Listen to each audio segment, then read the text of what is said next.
আমরা চিত্রণ পার্ট 3 পড়ব। সেখানে চিত্রণের সংযোজন এবং বিপরীত চিত্রণ মূলত থাকবে এবং স্ট্যান্ডার্ড কিছু এক্সাম্পল।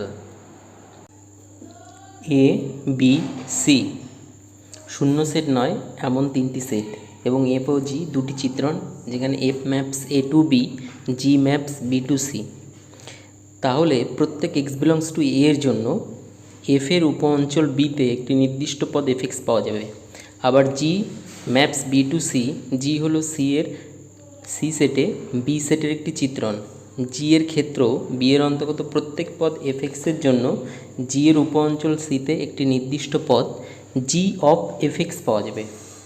এই জি অফ এফ এক্সকে সংযুক্ত করে এক্স, অর্থাৎ এ সেটের এক্সকে সংযুক্ত করে সি এর সঙ্গে জি অফ এফ এক্স, যেটাকে আমরা এইচ এক্স বলতে পারি এবং যেটাকে আমরা ম্যাপিংয়ের চিহ্ন হিসাবে জি কম্পোজিশন এফ অর্থাৎ জি এর প্রতীক দ্বারা ব্যবহার করতে পারি। তাহলে এখানে মূলত যেটি দেখা যাচ্ছে সেটি হচ্ছে এফের ক্ষেত্র থেকে পাল্লাতে বিতে যাচ্ছে। এবার এফের যে পাল্লা তৈরি হচ্ছে সেই পাল্লা জি এর ক্ষেত্র হিসাবে কাজ করবে এবং সেটি চলে যাবে জি অফ এফ এক্সের পাল্লা হিসাবে। এই টোটালটা আমরা জি কম্পোজিশন এফ দ্বারা প্রকাশ করতে পারি, যেটাকে আমরা এইচ বলছি। এটাকেই বলছি ম্যাপিংয়ের সংযোজন, অর্থাৎ H equal to g composition F such that, অর্থাৎ ম্যাপস এ টু সি।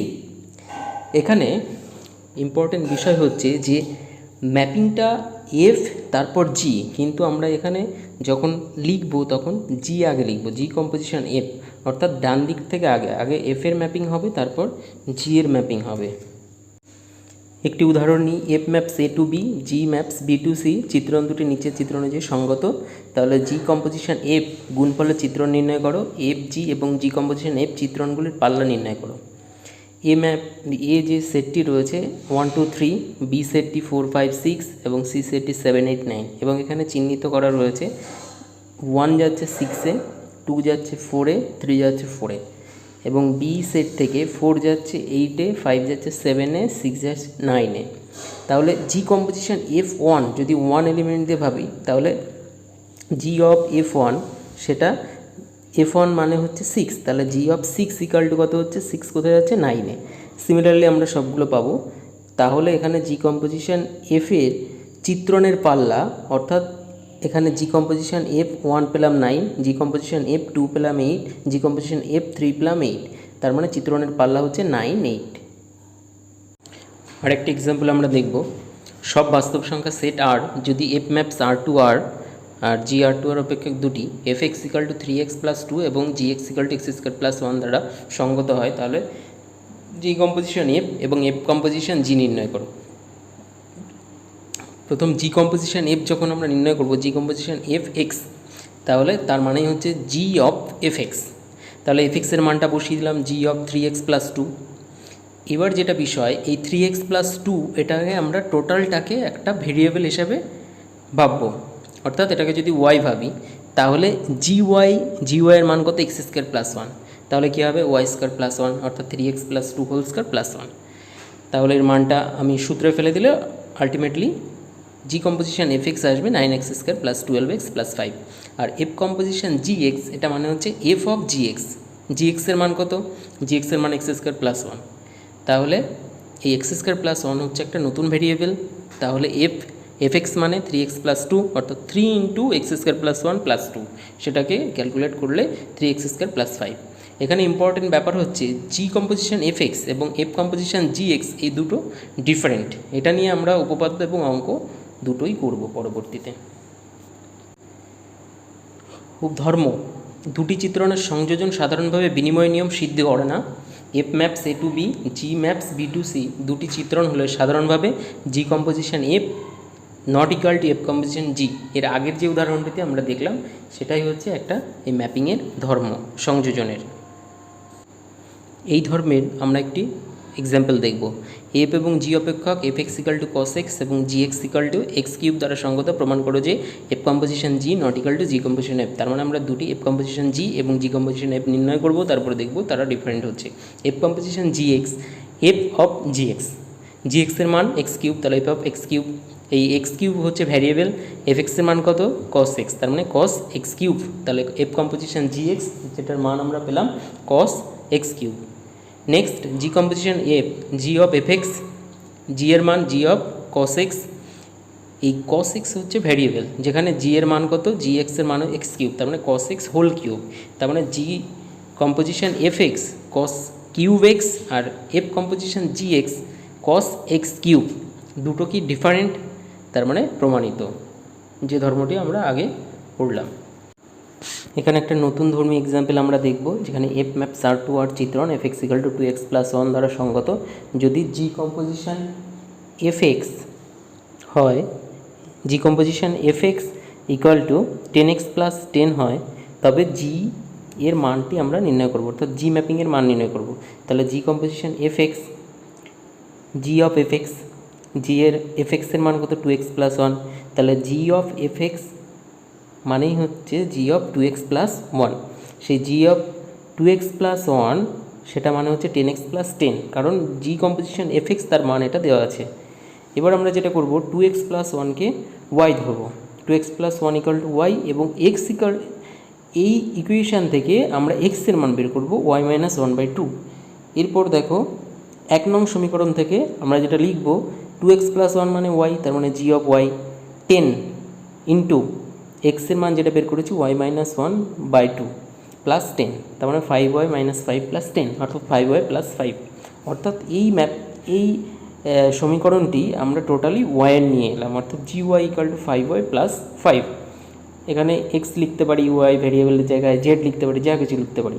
তাহলে যেহেতু জি এক্স, তাহলে ওয়াইয়ের জায়গায় এক্স লিখলাম, জি এক্স ইকাল টু 5x + 5, তার মানে যে জি এক্স নির্ণয় করার কথা ছিল সেই জি এক্সটি হলো 5x + 5। ম্যাপিং সংযোজনের associative law, f g and h তিনটি চিত্রণ যদি এমন হয় যে h composition g composition f এবং h composition g composition f উভয় সঙ্গত হয়, তাহলে h composition g composition f h composition g of composition f এরা ইকুয়াল হবে, যদি সঙ্গত হয়। আর যদি সঙ্গত না হয় তাহলে তো ইকুয়াল হওয়ার প্রশ্ন আসছে না। মনে করো বাস্তব সংখ্যাসমূহের set R, f maps R to R, g maps R to R, h maps R to R, f x equal to sine x, g x equal to 3x - 1, h x equal to x² - 4। H composition g composition f গুণফল অপেক্ষকের যে সূত্র দ্বারা সঙ্গততা নির্ণয় করো, তারপর h composition g composition f of π/2 এর মান নির্ণয় করো। তার মানে ফাংশনটা আমরা প্রথম নির্ণয় করব জি কম্পোজিশন এফ, তাহলে জি কম্পোজিশন এফ মানে g of f x, f এক্সের মান sine x, g of sine x, g এক্সের মান হচ্ছে 3x - 1 অর্থাৎ 3 sin x - 1। এরপর কী করব, h composition g of composition f x, অর্থাৎ h of g of composition f x, তাহলে h of 3 sin x - 1, h এক্সের মান আমরা 3 sin x - 1 হোল স্কোয়ার - 4। এখানে ক্যালকুলেশন করে আমরা শেষে, অথবা ক্যালকুলেশন নাও করতে পারি, এখানে এক্সের মান সরাসরি বসিয়ে দিতে পারি, এক্সের জায়গায় π/2 বসিয়ে দিলাম, তাহলে 3 sin π/2 - 1 whole square -4, 3 - 1 whole square -4, 4 - 4 equal to 0, তাহলে মানটি পেয়ে গেলাম 0। একটি প্রদত্ত চিত্রণ উপাদান স্থির চিত্রণ সংযোজন করলে প্রদত্ত চিত্রণটি পাওয়া যাবে, অর্থাৎ F maps A to B একটি প্রদত্ত চিত্রণ হলে F maps I A equal to F, I B composition F equal to F, যেখানে আই এটা identity mapping A to A এবং I beta identity mapping B to B. এটা একটি ধর্ম। দুটি একক উপরিচিত্রণের সংযোজনও একক উপরিচিত্রণ হবে, অর্থাৎ এফ এবং জি দুটি একক উপরিচিত্রণ হলে জি কম্পোজিশন এফও একক উপরিচিত্রণ, অর্থাৎ ম্যাপিং দুটি যদি বাইজেক্টিভ হয় তাহলে এর কম্পোজিশনও কী হবে, বাইজেক্টিভ হবে। F maps A to B, G maps B to A চিত্রণ দুটি এমন হয় যে F composition G equal to I B, অর্থাৎ বি সেট থেকে বি সেটে আইডেন্টি ম্যাপিং, তবে এফ একটি উপরিচিত্রণ এবং জি একটি একক চিত্রণ, অর্থাৎ বাঁ দিকে যেটা থাকবে সেটা হচ্ছে একটি উপরিচিত্রণ এবং ডান দিকে যে থাকবে সেটা হচ্ছে একক চিত্রণ। প্রত্যেকে এখান থেকে এক একটি অঙ্ক চেষ্টা করো এবং বাদবাকিগুলি বাড়ির কাজ। মনে করো এ ও বি কোনোটি শূন্য সেট নয়, F map A to B একটি একক উপরিচিত্রণ, যদি একটি চিত্রণ G B to A B সেটের প্রত্যেক পদ ওয়াইকে এ সেটের একটি নির্দিষ্ট পদ এক্সকে এমনভাবে সংযুক্ত করে যে F x equal to Y, তবে জিকে এফের বিপরীত চিত্রণ বলা হবে। এফের এই বিপরীত চিত্রণ এফ ইনভার্স প্রতীক দ্বারা প্রকাশ করা হবে। F maps A to B একটি একক পরিচিত্রণ। এফ ইনভার্স হবে এ সেটে বি সেটের একটি চিত্রণ, অর্থাৎ f inverse maps B to a, অর্থাৎ উল্টো ডিরেকশন থেকে, এখানে এ টু বি থেকে যাচ্ছিল, এখানে বি থেকে এতে যাবে। তাহলে F x equal to Y হবে, ইমপ্লাই করবে X equal to F inverse Y. একটি একক উপরিচিত্রণের বিপরীত একটি নির্দিষ্ট চিত্রণ, অর্থাৎ এটা নির্দিষ্ট করে ডিফাইন করা যাবে যে চিত্রণের একক উপরিচিত্রণের বিপরীত চিত্রণও নির্দিষ্টই হবে। একটি একক উপরিচিত্রণের বিপরীত একটি একক উপরিচিত্রণ হবে, অর্থাৎ একটি বাইজেক্টিভ চিত্রণের বিপরীত চিত্রণও বাইজেক্টিভ চিত্রণ হবে। এর আগেরটায় আমরা বললাম একটি একক উপরিচিত্রণের বিপরীত চিত্রণ নির্দিষ্ট হবে, শুধু নির্দিষ্টই নয়, একক উপরিচিত্রণের বিপরীত চিত্রণ সেটি একক উপরিচিত্রণই হবে, অর্থাৎ বাইজেক্টিভ ম্যাপিংয়ের বিপরীতটাও ইনভার্সটাও bijective mapping. F maps A to B একটি একক উপরিচিত্রণ। এফের বিপরীত চিত্রণ f inverse b to a হলে f inverse composition f i a. কেন? কারণ এফটা প্রথম এফ থেকে শুরু হবে, এ থেকে বিতে যাচ্ছে, এফ ইনভার্স বি থেকে এতে যাচ্ছে, তার মানে এ থেকে এতে আইডেন্টি ম্যাপিং। আর f composition f inverse ib, কেন? এফ ইনভার্স বি থেকে এতে যাচ্ছে আর এফটা এ থেকে বিতে যাচ্ছে, তার মানে আইবি হবে, যেখানে আই এ আইবি যথাক্রমে এ সেট এবং বি সেটে পদানুস্থিত চিত্রণ। মনে করো F maps A to B, G maps B to এ দুটি চিত্রণ, জি কম্পোজিশন এফ, এফ কম্পোজিশন জি যথাক্রমে এ সেটে বি সেটে উপাদানস্থির চিত্রণ, মানে আইডেন্টিটি ম্যাপিং। দেখাও যে এফ জি উভয়ই এক উপরিচিত্রণ, অর্থাৎ জি ইকাল টু এফ ইনভার্স। তার মানে দুটি যখন উপাদানস্থির চিত্রণ আর এফ ও জি উভয়ই এক উপরিচিত্রণ, তার মানেই হচ্ছে সেলফ ইনভার্স হবে, অর্থাৎ এখানে যে ম্যাপিংটি সেই ম্যাপিংটি অন্যটির কী হবে? ইনভার্স হবে। এই ধর্মটি আমাদের খুবই গুরুত্বপূর্ণ। F maps A to b, b map g maps B to c দুটি একক উপরিচিত্রণ হয়, তবে g composition f a to c ও একটি একক উপরিচিত্রণ হবে, এবং এর সঙ্গে যে প্রপার্টিসটা হোল্ড করবে সেটা হচ্ছে জি কম্পোজিশন এফ হোল ইনভার্স কী হবে? এফ ইনভার্স কম্পোজিশন জি ইনভার্স, অর্থাৎ যে শেষে থাকবে সে ইনভার্স হয়ে প্রথম চলে যাবে, এটা মনে রাখতে হবে। ডিরেকশানটা চেঞ্জ হয়ে যাবে, অর্থাৎ যে শেষে থাকবে সে প্রথমে চলে যাবে ইনভার্সে, আর যে প্রথমে থাকবে সে শেষে চলে আসবে। এটা খুব গুরুত্বপূর্ণ একটি ল। সব জটিল সংখ্যার set C, F maps C to C, F x equal to x square plus two দ্বারা সঙ্গত এফ ইনভার্স -1 এবং এফ ইনভার্স 6 নির্ণয় করো। মানে এলিমেন্টগুলো এফ ইনভার্স হয়ে কোথায় যাচ্ছে, অর্থাৎ এফ ইনভার্সের পাল্লা আমাদের নির্ণয় করতে হবে, এফ ইনভার্স -1 এবং F inverse 6। F inverse -1 equal to x আমরা ধরলাম, তাহলে একটি পদের বিপরীতের সংজ্ঞা থেকে এফ এক্স ইকাল টু কত? F x equal two -1। কেন? কারণ এফটা এফ দিয়ে কম্পোজিশন করলে এখানে আইডেন্টিটি হবে, সেই জন্য -1 পাবো। তাহলে এফ এক্স কত? এক্স স্কোয়ার প্লাস 2, সেখান থেকে এক্সের সলিউশন করলে plus minus root over -3 plus minus √3i, তাহলে √3i মাইনাস √3i, তাহলে এফ ইনভার্স -1 এটার পাল্লা কী পেলাম? √3i minus √3i। F inverse 6 equal to x, তার মানে এফ এক্স ইকাল টু 6, সেখান থেকে x equal two plus minus 2। F inverse 6 সেখান থেকে পাবো 2 এবং -2। এই এক্সাম্পলটি একদম অন্যরকম।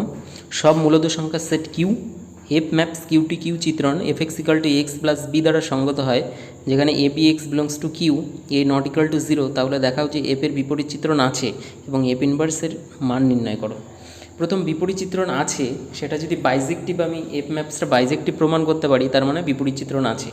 আগের ক্লাসে এই ম্যাপিংটি আমরা বাইজেক্টিভ প্রমাণ করিয়েছি, এখানেও আছে প্রমাণটি। প্রথমে কি করব? প্রথমে ইনজেক্টিভ দেখাবো, তারপর সাবজেক্টিভ, অর্থাৎ ইনজেক্টিভ মানে একক, আর তারপর হচ্ছে সাবজেক্টিভ মানে উপরিচিত্রণ। তাহলে একক উপরিচিত্রণ হলে সেটা কি বাইজেক্টিভ হয়, অর্থাৎ এফ ইনভার্সের অস্তিত্ব আছে। এফ ইনভার্সের অস্তিত্ব আমরা কীভাবে বের করব? X equal to F inverse y, আর এফ ইনভার্স ওয়াই তার মানটা এখানে এক্স ইকাল টু আমরা কি জানি? X equal to y minus b by a, তাহলে y minus b by a, অর্থাৎ f inverse x equal to x minus b by a, just ভেরিয়েবলটা চেঞ্জ করা হলো। তাহলে এটাই হচ্ছে আমাদের ইনভার্স ম্যাপিং। লাস্ট এক্সাম্পলটা আমরা যেভাবে করেছি তেমনি করে 3, 5 এবং 6 এই অঙ্কগুলি করতে হবে। এখন যে কোনো একটি করো, বাদ বাকিগুলো বাড়ির কাজ। তাহলে চিত্রণ আমাদের এখানেই শেষ হলো, এবং এরপর আমরা যে নতুন ইন্টারেস্টিং চ্যাপ্টার শুরু করব, দ্বিপদ প্রক্রিয়া, বাইনারি অপারেশন। খুবই ইন্টারেস্টিং এবং খুব সহজ। নেক্সট দিন সেটা শুরু করব।